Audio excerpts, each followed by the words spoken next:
취임 1주년을 맞은 대통령이 강한 메시지를 내놨습니다. 먼저 지방선거 과정에서 일부 지역에서 발생한 투표용지 부족 사태를 언급하며 국민의 참정권은 어떤 경우에도 훼손되어서는 안 된다고 강조했습니다. 관계기관에는 원인 규명과 책임 소재를 명확히 밝히고 재발 방지 대책을 마련하라고 지시했습니다. 또한 본격적인 여름철을 앞두고 폭염과 집중호우, 산사태, 집안침하 등 각종 재난에 선제적으로 대응해야 한다고 주문했습니다. 특히 국민의 생명과 안전에 관한 문제는 과하다 싶을 정도로 강력하게 대응해야 한다고 강조했습니다. 이와 함께 사회 곳곳에 보이지 않는 노동자들에 대한 관심도 당부했습니다. 경비원과 청소노동자 등 시설관리 노동자들의 휴게 공간이 여전히 열악하다며 중앙정부와 지방정부, 공공기관이 먼저 개선에 나서야 한다고 밝혔습니다. 선거관리의 신뢰 회복, 여름철 재난 대응, 그리고 노동자의 기본권 보장까지 국민의 안정과 삶의 질을 높이기 위한 정부의 과제가 다시 한번 제시된 회의였습니다.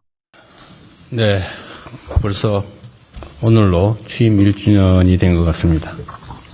또 하필 또 지방선거가 있었습니다. 이제 지방선거는 끝났습니다. 당선된 분들 축하드리고 또 아쉬운 결과를 안게 된 분들에게는 위로 말씀을 드립니다. 모든 국가기관은 국민의 신성한 참정권 행사 과정에 조금의 빈틈이 없도록 만반의 준비를 다 해야 될 책무가 있습니다.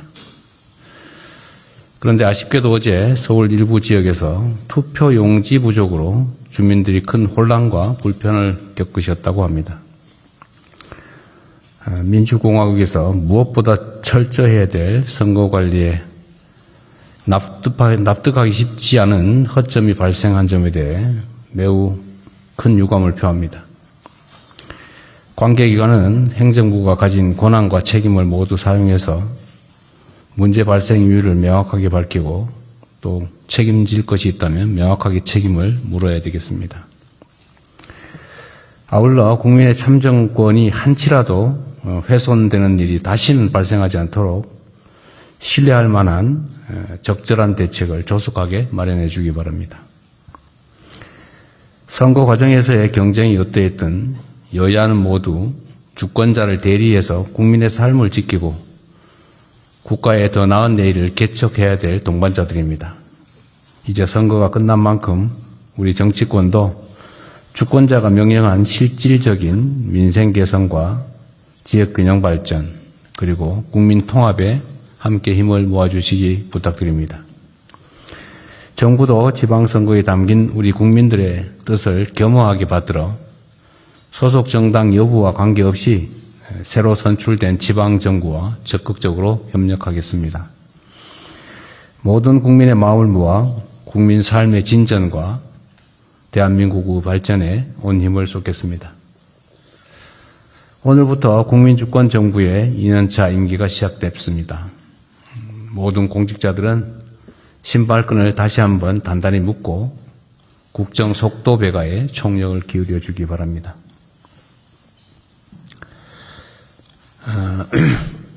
해가 갈수록 무더위가 빨리 찾아오고 또 괴물폭우 같은 이상기후도 일상화되고 있습니다. 특히 올여름은 평년보다 기온이 높고 강수량도 많을 것이라 전망되는 데다 지방선거로 인해 지방정부의 행정 리더십 공백까지 우려되는 상황입니다. 여름의 초입인 지금부터 여름철 재난과 안전사고 대책들을 선제적으로 철저하게 점검해야 되겠습니다. 여름에 주로 큰 인명피해를 낳는 열사병, 수해, 산사태, 축대 붕괴, 땅꺼짐, 밀폐공간 질식사 같은 재해 예방에 가용수단을 총동원해 주기 바랍니다.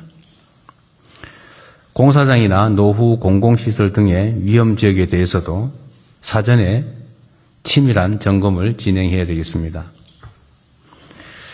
적극적이고 선제적인 행정으로 올봄 산불 피해가 크게 감소한 것처럼 정부의 정성과 노력으로 여름철 인명피해 또한 충분히 줄일 수 있다고 생각됩니다. 국민의 생명에 관한 문제만큼은 과하다 싶을 정도로 강력하게 대응해달라는 당부를 다시 한번 드립니다. 우리 사회에 소외된 영역들이 많이 있습니다. 경비와 청소 등 시설관리 노동자의 휴게권이라고 하는 게 법적으로 보장되고 있지만 실제 현장 상황은 여전히 미진하다고 판단됩니다. 노동자들의 휴게 장소가 햇빛과 공기가 잘 통하지 않는 지하나 또 심지어 공기가 매우 나쁜 지하 주차장에 위치한 경우가 많고 공간도 협소합니다. 대한민국 최대 사용자라고 할 공공부문이 변화에 앞장서야 되겠습니다. 모든 중앙정부와 지방정부, 산하 공공기관까지 시설관리 노동자들의 휴게시설 개선을 서둘러야 되겠습니다. 그리고 그 결과를 기관 평가에 반영해 주기 바랍니다. 곧 출범할 국위 지방정부에 이 부분을 특별히 당부드립니다. 국민의 삶을 보이지 않는 곳에서 묵묵히 떠받치고 있는 이런 분들의 기본적인 권리가 보장될 수 있도록 각별한 노력을 기울여야 되겠습니다. 이상입니다.